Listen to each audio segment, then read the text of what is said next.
Coming up on Lazer Update, we meet radio show host and BMC professor Jim Lurch. Then we'll take a look at some of the activities the campus community has enjoyed at this year's Unity Day. All that and more in the next 20 minutes.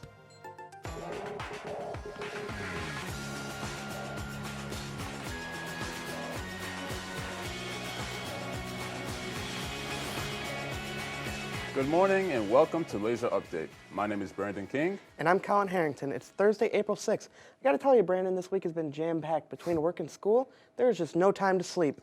Right, the show is 8 of 32. There's 24 more to go. Let's just get to this one.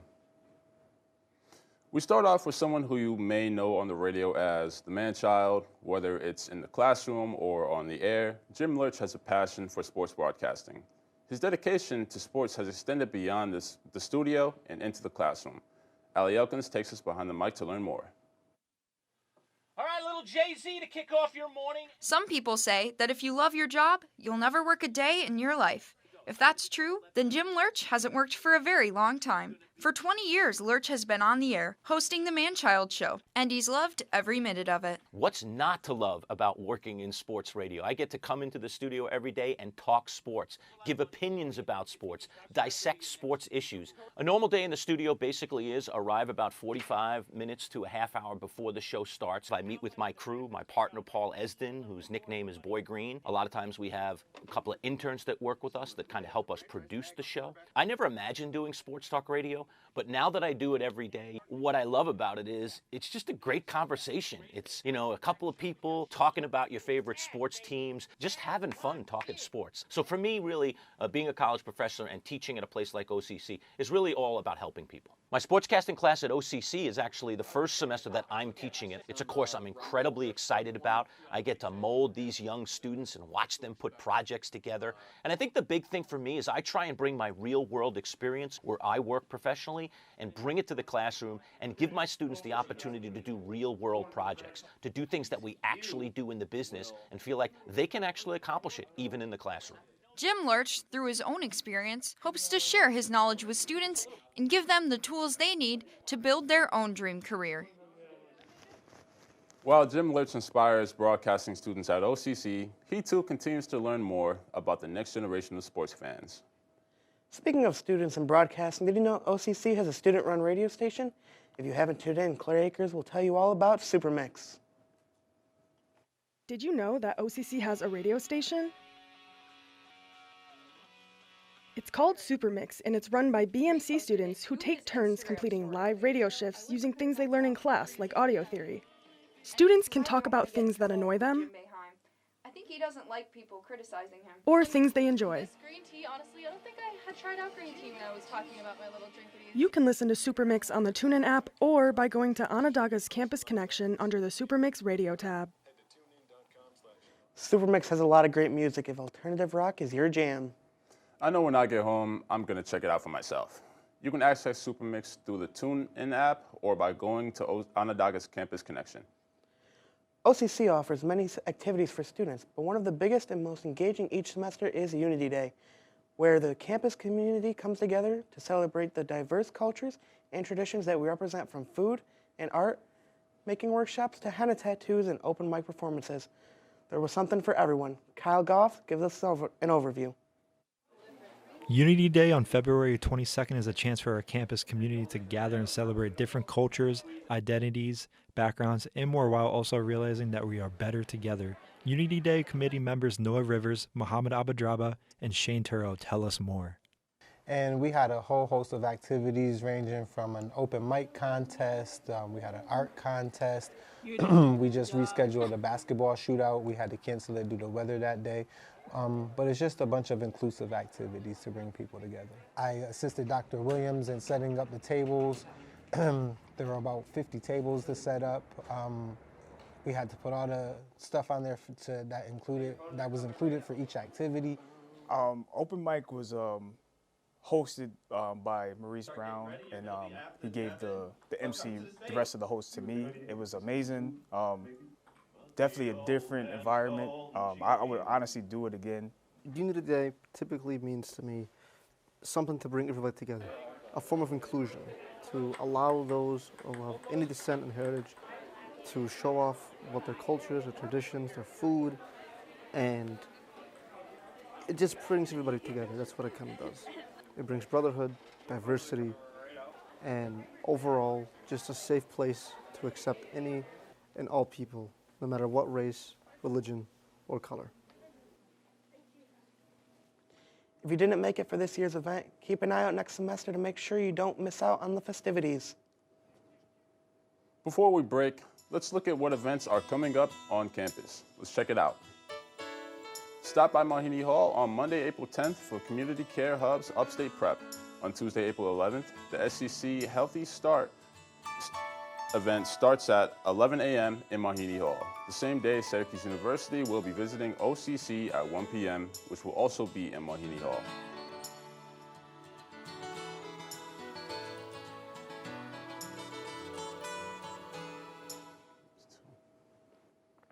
Phi Theta Kappa is a prestigious honor society that looks great on transfer applications. Hold on, PGK is more than that. PGK is only the coolest chapter around, and we kind of have a lot of awards. Look at all these. The best part about PTK is that it's student-run and made up of members from all different majors like Humanities, engineering, Broadcasting, and many more. It's a chance to work on leadership skills, collaborate on fun projects, and serve our community. Come join the good vibes here at PTK. What is my OCC story? My OCC story is finding what I love to do. My OCC story is having the tools and resources needed to help fuel my passions.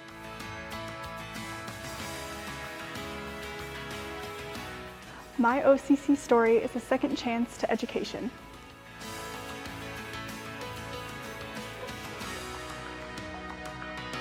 What will your OCC story be?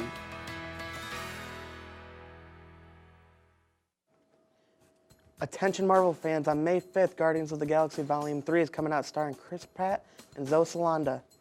So if you haven't seen the other two, now's your time to catch up before its release. Welcome back. To continue today's Lazer update, we meet a student with a unique story and some unexpected talents. For some, OCC offers the second chance for an education after a bad college experience. Engineering science major Nick Chai came to OCC for a fresh start and is making the most of his education while helping other students do the same. Nicholas Chai is an engineering science major at OCC, whose second chance at college gave him the confidence he needed to succeed. OCC is not my first college experience. I originally went to Ithaca College in 2015 to study music education. When I left Ithaca, I didn't really have a backup plan. I actually joined the circus in my time away from school as well. It ended up being the support I needed to keep going. And eventually, my specialty became fire arts. So I learned how to breathe fire, eat fire, kind of the whole gambit. OCC was kind of the affordable step back into higher education. It's also kind of where all the threads of my life have come together. The way I'm able to give back is through tutoring. Where I succeed the most is in my classes, understanding the material as far as chemistry, calculus, and physics, which are areas that students tend to struggle a lot with. So being able to spend time with them and help them understand what they struggle with is really rewarding, while also helping them out at the same time. I hope Allie Elkins had a fire extinguisher on hand when she was shooting that footage, but from the looks of it, Nick Chai's abilities meet more than the eye. For students like him, OCC is a good fit. BMC students had a great opportunity earlier this semester to hear from graduates in the program who are now working in the business. From news to creative services to documentary production to alumni shared, these alumni shared their experience and gave advice to aspiring media creators. Broadcast media communications students at OCC have recently had a chance to earn extra credit spending their college hour with a panel of alumni speakers. I think it's a good opportunity for any of our students here that are in the same place that these guys all started out, whether it was 5 years ago or 10, 15 years ago, and how they made it to where they are today. And I think it's good to be able to pick those alumni's brains. Pizza was provided by the Gordon Cafeteria. BMC freshmen, sophomores, and faculty were in attendance, some students working at the event. Yeah, I was working the event today. I was on camera number 4, getting a lot of crowd shots, a lot of reactions, and a lot of answering the questions and all that. The OCC grads took time off from their workdays at TV stations WKBW in Buffalo and News 10 Albany, movie studios Fox and Imagine Entertainment, and PSLA Fowler School in Syracuse. The speakers shared stories, took questions, and gave advice to students planning to continue their education and students who plan to start working after OCC. The panel, I think, was great. It was awesome. I think it's great motivation for some of us coming out and trying to get into the field. For Laser Focused, I'm Colin Rickert.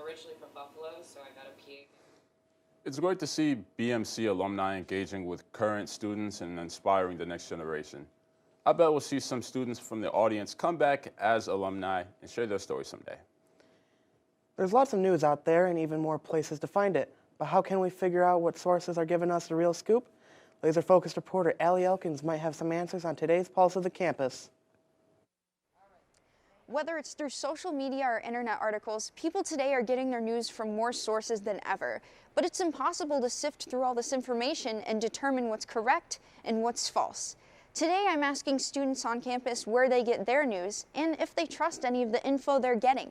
When I do look into some news, a lot of the time it is from social media, like if I'm scrolling through TikTok or Snap Stories. I honestly don't know which source I actually trust, for real, because when I see like any sort of like news story or something, it's on like social media. A lot of kids or like people my age nowadays, we get our stuff from social media, and I mean, a lot of us don't watch like the news directly. It's easy to scroll through social media and just believe what you see, but maybe we should be more skeptical of the things that we're seeing and check the facts before we make any opinions.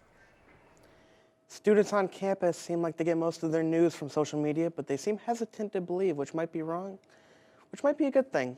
Yeah, you really can't believe anything you see, especially online. It's a good time to be a Lazer. Let's check out our sports update from last week.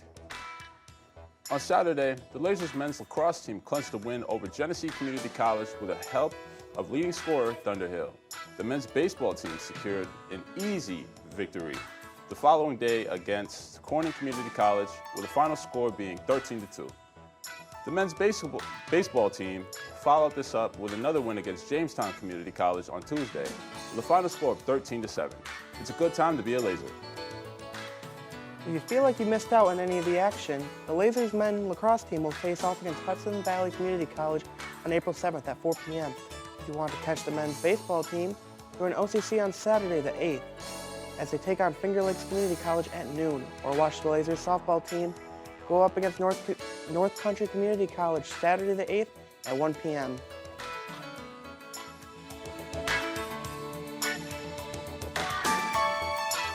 The OCC Bookstore is your one-stop shop for all things academics. Stock up on all you need for class, such as binders, notebooks, calculators, and even computers. For those chefs and artists out there, we've got you covered too. And don't forget about our Box of Books program. All your textbooks and course materials at a great low price. So stop by the bookstore inside the Whitney Atrium and be prepared for your next class.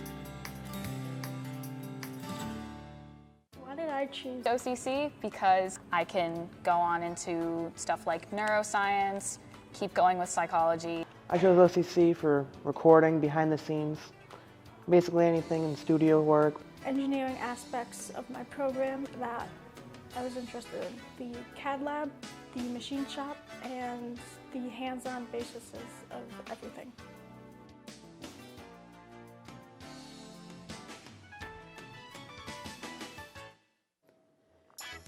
They always talk about the football and basketball team up at Syracuse University, but the women's lacrosse team is undefeated at 13-0. Catch them this Saturday at CNS Stadium in Cicero. Face-off is at 2 p.m. We talked earlier about how it's hard to trust the news, but lately people have been turning away from TV as a whole. With so many options to stream, traditional television can seem very limited and outdated. On a segment we call Got Issues, Elkins leads the debate over whether or not broadcast television is becoming obsolete. Thanks, Brandon. Hello, everyone. I'm Elkins, and today on Got Issues, we are discussing broadcast TV becoming obsolete. In today's world, there are so many places to watch media other than traditional broadcasting. Younger generations aren't watching TV broadcasts and are instead turning to streaming and online content for their entertainment. Joining me today are Rainey and Damien to talk broadcasting and its competition. Thank you for joining me. Rainey, I'm going to throw the first question to you. Why does Gen Z watch so much streaming? I think it's just the fact of like when Gen Z as a generation was born, like they kind of were born into streaming, whereas older generations more just had broadcasting TV. It's kind of like what's accessible to them. So yeah. Yes, definitely. And Damien, I'm going to throw the next question over to you. Why do people mistrust the mainstream news media?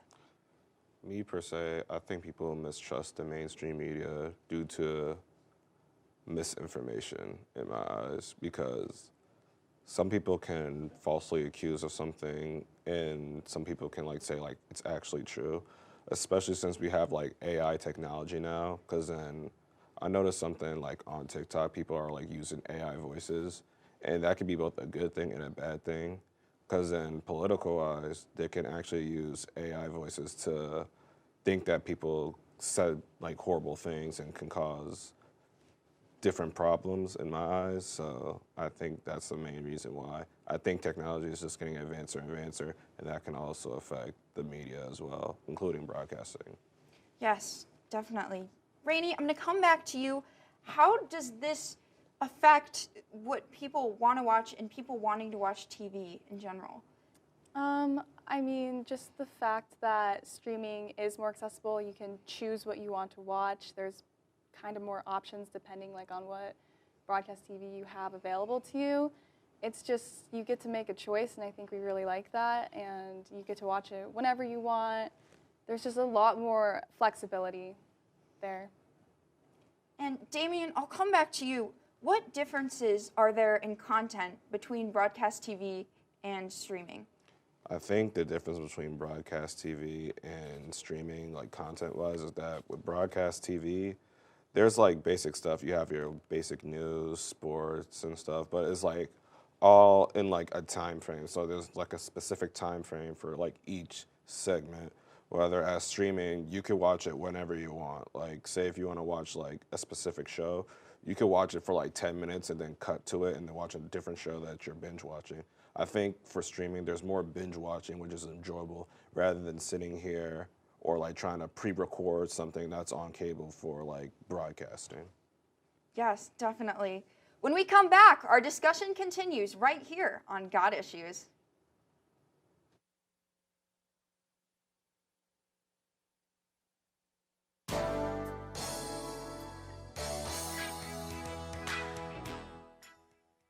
Phi Theta Kappa is a prestigious honor society that looks great on transfer applications. Hold on, PTK is more than that. PTK is only the coolest chapter around, and we kind of have a lot of awards. Look at all these. The best part about PTK is that it's student-run and made up of members from all different majors like humanities, engineering, broadcasting, and many more. It's a chance to work on leadership skills, collaborate on fun projects, and serve our community. Come join the good vibes here at PTK.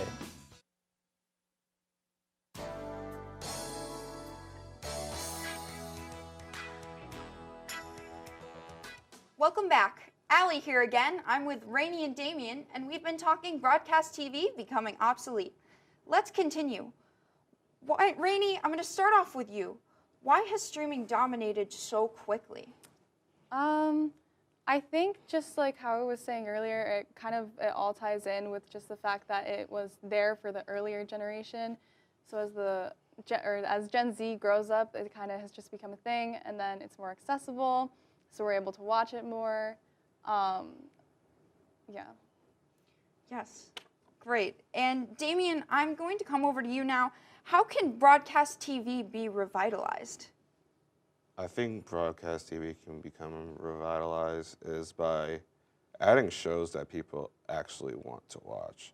Instead of like giving us the same boring reruns like every single day, I think it would be better if they like add like new genres and new shows that they watch. Like, say if I want to watch like a new movie that's coming out, probably like a week after it's been like in theaters, they could probably add it to like broadcast TV, so this way I can actually sit here and watch it. Because you know some people like to work, they'll miss their favorite shows or miss their new shows. So I think it would be better if they add those shows like from Hulu, Netflix, and stuff onto like broadcast TV. Great. And Rainey, coming back to you, what other types of media do you possibly see replacing broadcast TV besides streaming? I don't think there really is one that will entirely replace it, just because it's TV. Like, we have that aspect of a big screen, versus like the only other thing I could think of is people watching TV on their phones, like YouTube TV, just stuff like that. But I don't think it's gonna entirely take it over. Thank you, Rainey. I'd like to thank my guests, Rainey and Damien, and I hope you've enjoyed watching. I'm Allie Elkins, and that's Got Issues. Unfortunately, that's all the time we have today on today's Lazer Update. Make sure to like us on Facebook and subscribe to our YouTube channel on Onondaga's Campus Connection.